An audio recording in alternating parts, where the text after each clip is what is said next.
Welcome to The Jewish Lens, a podcast to discuss anything and everything from a Jewish perspective. Now, please help me welcome the man who controls the media, your host, Jonathan Rosen. Hello, and welcome to another edition of The Jewish Lens. I'm Jonathan Rosen, and today I'd like to welcome someone who worked for many years in Ontario Public Service. He's the descendant of Holocaust survivors. He regularly volunteers at the Toronto Holocaust Museum, and he's the author of several books, including his latest, the memoir Out from the Shadows, Growing Up with Holocaust Survivor Parents. Please help me welcome Willie Handler. Willie, thanks so much for joining me. Thank you very much for having me.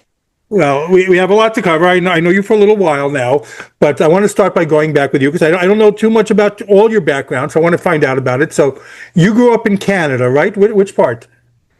I'm in Toronto. Or we call it here Toronto, but the rest of the world calls it Toronto. Okay. The second T is silent. Of course. So, and what was your family life like as when you were growing up? I mean, just in particular with regard to Judaism, were you observant at all? Yeah, we were. I would say we were.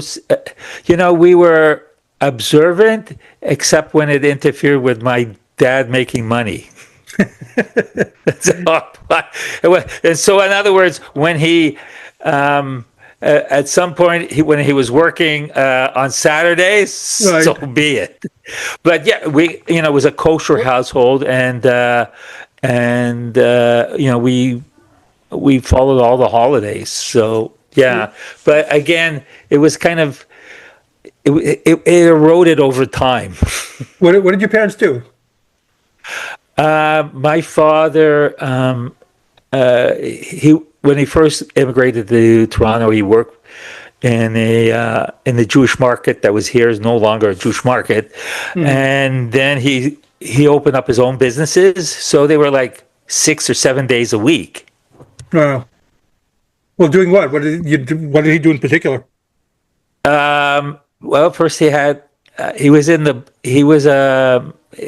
back before the war, he had a butcher store, and so that's what he first opened up. The whole family was in that business for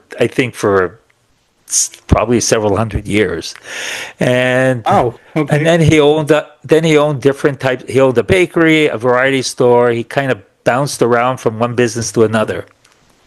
Oh my God! So let me go into your family background a little bit. Because I've had on, I know you a little bit, like I said, I know what your memoir is about, and we're going to discuss your memoir also. But I've had on many people who were children of Holocaust survivors, and I said that in the introduction about you. It's always been like a mixed bag with regard to how their households were. Some said their parents never discussed it, while others did tell them the stories and were open about their experiences. So your whole book is finding out about secrets, okay? So what was discussed with you when you were a child? Did your parents discuss anything? My mother was relatively open, but my mother was sort of, I best describe it as not a very good storyteller. Things got really garbled. I'm not quite sure whether that was the trauma contributed to that, or just that she just didn't know how to express what had happened. So I loosely knew her story. My father said not much, but there was stuff that came out, and if you started asking him questions, he would just break down, and so you don't ask questions. And so for my dad, I didn't know much, and it was very incomplete, and some stuff he buried. Oh, wow. To the extent that my father had 5 siblings. 3 survived, 2 did not. I never knew the names of the 2 siblings who perished because he didn't talk about them. Yeah, let me talk. Okay, first, because on your website, you have an amazing assortment of pictures that incredibly survived. And so, and when you read the captions on the pictures, it's just heartbreaking, speaking of it, that's to survive. So where did your parents come from originally? Which parts? So my mother was from Romania, and I have a fairly good collection of photos because she had two sisters who emigrated to America before World War II. Okay. It was in the 1920s. They were considerably older than my mother, and so they had family photos, and neither of them had children, and I ended up with all their photos. So I have lots of photos from my mother's side. My dad's side, almost nothing. I, in fact, when my parents passed away, and I was cleaning out their place, I found all their photos, and they were in a shoebox, and there were photos in there I'd never seen before. And that kind of, and I'm looking at them not even knowing who they were. Right. Because, and so part of my research to do my memoir was identifying who were in the photos even. Huh. So yeah, there was so what you saw are photos. So there are probably about a dozen photos or 14 photos or something. There's not a lot more beyond that. So your mother came from Romania, you said, and your dad? Yes, and my father was Polish. Was Polish. Okay, so can you tell briefly, before we go really dive in, can you tell a little bit about your family's experiences during the Holocaust? Okay, I'll start with my father. My father was living in a city called Benzin. It is in southwest Poland, actually very, very close to Auschwitz, about 20 miles. And he had,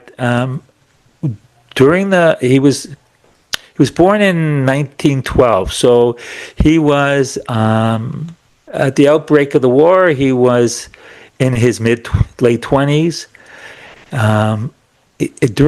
While he was in the ghetto, because there was a ghetto set up in Benzin, he was married and had two children, and he was deported in 1942. In the spring. He made his rounds in 7 different camps until he was liberated in a camp in Germany called Bessingen. It was a small camp. And his family and his parents and other relatives were deported in August of 1942 to Auschwitz. And in that deportation, they all perished. There were other family members that were deported in the following year, and they almost all survived. Mm-hmm. They were not. Only a cousin was selected and sent to the gas chambers because of his age. My mother, and as I said, my father's siblings were all around his age, so they were kind of at the age where they could be put to work, and so they were slave labor. Right. And that's how you survive. I think those people who were in the camp systems, your best chance of surviving was providing some productivity. My mother was in Romania, a very, very small village, about 1,000 people and 20 Jewish families. Romania was aligned initially with Nazi Germany, so they weren't invaded. And instead, Romanian fascists persecuted the Jews, and in some cases they were worse than the Nazis. My mother's village had a pogrom in 1941.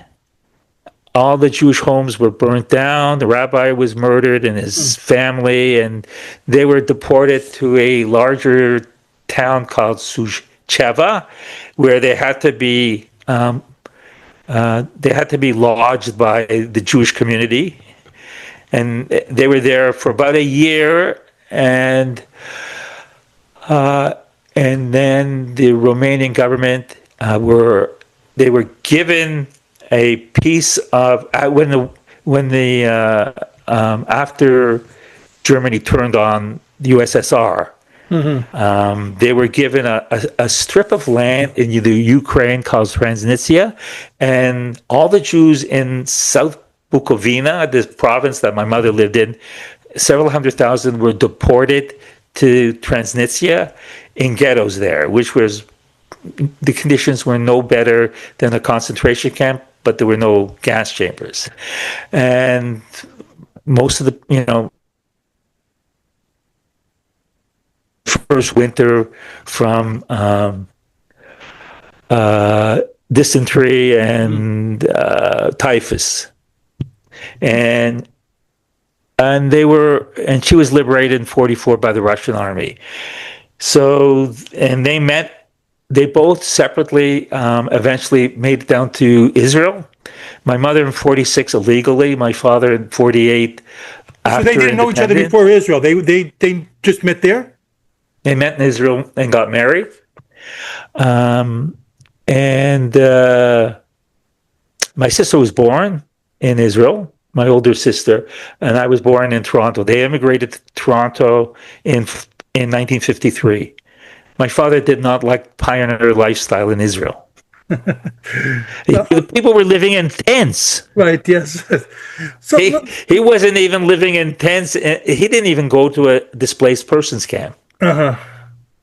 He refused to. So did your parents or your father talk about any of this when you were a child?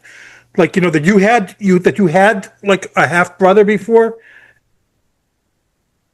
I had two. Okay, I had two half sisters. Right, half sisters. I only knew of one. So. But you did know this as a child as well. So I did know as a child because he would always be crying about he lost his wife and daughter, Leah, and which was her name. And that was the older one, and he would talk about she was only 4 years old. Oh, right. So part of what when I started doing research was to find out, okay, when was he married? Because he never said anything. I just know his wife's first name. I didn't even know her last name. And when was his child born, and when did they perish? And as I did research, one of the things I did is I sent away, their Polish archives, and so eventually I got birth and marriage registrations, and so I knew when they were married, and the registration actually told me who her parents' name was, so I knew the last name and where she was from, and so on and so forth. And then I got birth registrations for two daughters, and so, which was like a shock to the family. And what I can only surmise is that the trauma that he experienced made him block off the memory of his younger daughter. So that gives you an indication of how much trauma he experienced. Now, and I don't think he knew when they perished. Working from their birth dates, one perished at 11 months, the other at 27 months. So the older one would have been 4 years old at the end of the war, but she never made it. So that sort of all that mystery finally got uncovered, as well as records from all his other family members that he never spoke about. One of the things that you mentioned that I've seen you on your blog and things talking about was there like a feeling of the constant heaviness in the house, like, just like something overhanging over the family at times, or was it just not prevalent, but it was sometimes there? Oh no, the shadow of the Holocaust was over my house, over our family constantly, and it was a constant thing. And it's not, you were raised with it, so you don't really necessarily recognize it, but it was not exactly a happy household. It was very heavy. And my parents had very limited parenting skills, and which is not uncommon. Right. And so, yeah, and so when I was growing up, I just assumed I was just a typical immigrant family, but of, as I grew older, I began to realize there was nothing typical about the way I was brought up. Well, let me switch gears for a second there. I'm going to come back to this, of course, but let me switch. As a child, I mean, when you were a kid, were you a big writer? Were you into writing at all? No, No. not at all. Um, and but my work for the government was much of my work was doing policy work. I was I was in a senior position working on major policy documents, and so I developed very, very strong writing skills because I just wrote every single day, and so it was a certain part of my life. And this is how I start off on new challenges and things. Someone suggested, Willie, you're a good writer. Have you ever thought about writing a book? And I'm going, no. And so I sat down and I'm going, well, I should try this. Maybe I can do it. And I sat down and I wrote my first novel, and kind of took off from there. Which is what? What was your first novel? It was called The Road Ahead, and it's a political satire. Though, today political satires are called political reality. So I don't know. That's true, yes. So I think the whole world is one big satire now. there are other words for it as well, but yes. Or a shit show. Yes. So, okay, so one of the things you discuss, and I've seen you discuss this also, is intergenerational trauma. So, for those who don't know, can you explain what that is? Yes, I can, because I've written a book about it. So intergenerational trauma is trauma that is passed down from your parents or grandparents genetically. And you're going, how is that possible? And because stress and trauma can alter your genes. And so that trauma is passed down just like having blue eyes or red hair. And I can give a really good example. I was speaking to one woman, and she told me about how she and her mother both have a fear of dogs that can't be explained. But her grandmother was in the camps where the SS had their dogs there that they used, that they sometimes would have attack some of the prisoners, and so this phobia for dogs just got passed down from one generation to another, and that is an intergenerational trauma. I see that you're involved with, besides doing a lot of the Holocaust activities you're also involved with a lot of other, descendants of Holocaust survivors. So I'm assuming you spoke to them all, and like not all, but a lot. So have they experienced the same things as you? It's a range of experiences. So I've interviewed a little over 100 people, and ran through the same kind of questions. They were children and grandchildren, so they're 2Gs and 3Gs, and they ran and it sort of runs the gamut. But there is a sort of a spectrum. So you had parents who didn't stop talking about the Holocaust, those who said nothing. You had parents who, you had survivors who were able to sort of internalize their trauma and sort of conduct sort of almost a normal life, and you had others who were just so badly damaged that some of them ended up being institutionalized. So it's like it's a whole spectrum. And so the impacts on children really varies based on the kind of trauma that was being passed down to them, and just the way that we were raised by their parents. So, if your parent was a hidden child, as an example, they're separated from their parents at a very young age. Their social development sort of stops. They don't learn parenting skills, other type of social skills. They're hidden for 4 or 5 years, and that carries through their entire life. I had some people told me my mother still behaves like a 10-year-old, and that's why. So the experiences, but some were so close to my own experience, it was almost triggering. And so, I heard a lot of very common things. So let's talk about the book itself, Out from the Shadows. So you're finding out all these things about you. So when did you decide, and what made you decide to start writing this book? Your parents were still alive when you started writing, or no? No, they were not. It would have been... It would have been handy if they were still around. They might have answered a couple of questions. It would have been a little quicker. So it started happening in sort of late 2020.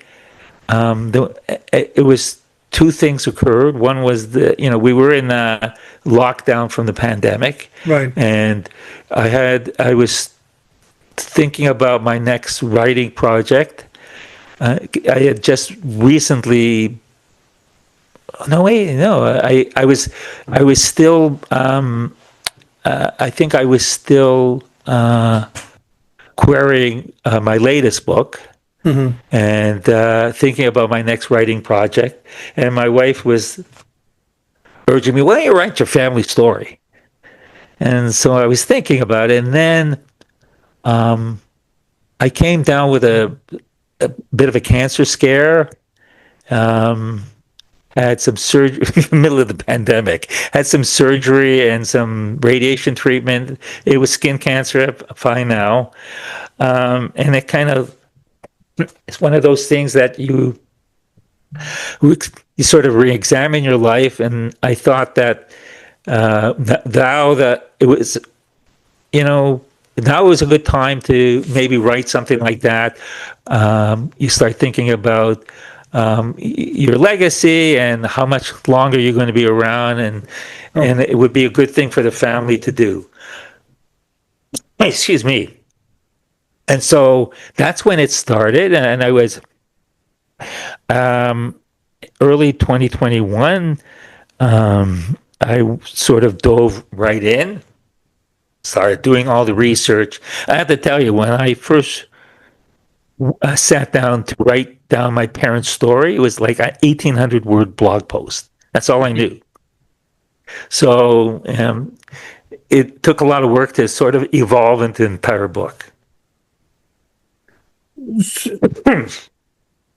So let me ask you about that. Okay, first of all, when you're writing it, at that point, you're still doing research and you're still finding out, you're discovering things about your family. So I'm also curious, when you were writing it, was it more difficult or more cathartic, like to get it out on paper? How did that make you feel? It was not cathartic at all for me. Nothing. I think for some people it might be, but it was not for me at all. It was part of it is that obviously I have a fair amount of trauma and did a great job bearing it for many years. And so as I was trying to remember stories from my childhood, and as they were coming back, all this trauma came to the surface. And it was not a lot of fun. So it was definitely not cathartic. And so it became more and more painful as I went along. How about, I don't know if the person, do you have kids of your own? I do. I have a daughter and I have 2 grandkids. Wow. So how is that aspect? I mean, when you're writing about your parents and their children, including some that you never met, or one that you never met, and then how does it relate to your feelings, like as a parent with your children? I mean, how is that aspect of it for you? Well, I think the biggest impact has been with respect to my grandkids, because I had no grandparents. Right. They were all murdered, and as a young child, you become very aware of everybody has these older people hanging around them, seem to enjoy their company, and you don't have that. And so, Holocaust families tend to be very small, and there's none or very little extended family, and some of them might not even being in the same country. And so it's a very lonely kind of feeling, and and its impact on my relationship with my grandchildren, because I clearly live vicariously through them. And I spend a lot of times with them. They're downstairs right now. I do, and I spend a lot of time with them, do a lot of things with them. We have a lot of fun, and I think it's directly related to my upbringing. Has your daughter described anything like how she feels growing up? Has it impacted her at all? I would say that she's carrying a fair amount of trauma. She's also not exactly doing what you should be doing when you're carrying a lot of trauma, which is she keeps a lot of things inside, and it's not. She is getting, she's getting treatment, but she's not one. I'm sure she shares with her therapist, but not with anybody outside very much, which is not healthy either. And so I'm trying to set a more positive example for her, but so far it's not happening, and I think really to her own detriment. And I'm trying to break that cycle with my grandkids. Well, that's exactly what I was curious about. Because if you were growing up a certain way, when you're raising your own child, is it in your mind that I want to be the opposite of how I grew up? This is how I want to raise, my kids, that I didn't experience that as a child? Well, I definitely chose to go the opposite direction as my dad. So, and not to badmouth my dad, but he was not, he was not an ideal parent. He was really lacking in parenting skills. Not that he didn't care, but he had gone through so much, right? Yeah. Yeah. And so, I was a very much different type of father, but that doesn't mean you don't pass on the trauma. It still gets passed on. And had I been more aware about intergenerational trauma when I was raising my daughter, and how to deal with it, I would have done it differently. And so, kind of, it's more complicated after the fact. Sure.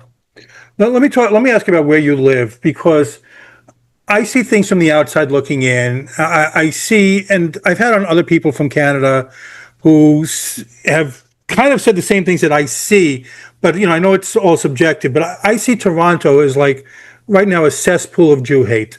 So how do you see things there now? Is that an accurate assessment, or do you feel differently?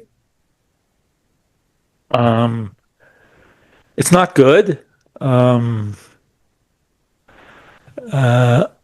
It's mostly, there's not much. There is some violence. So it's a synagogue that's been vandalized 5 times already, right, something like that.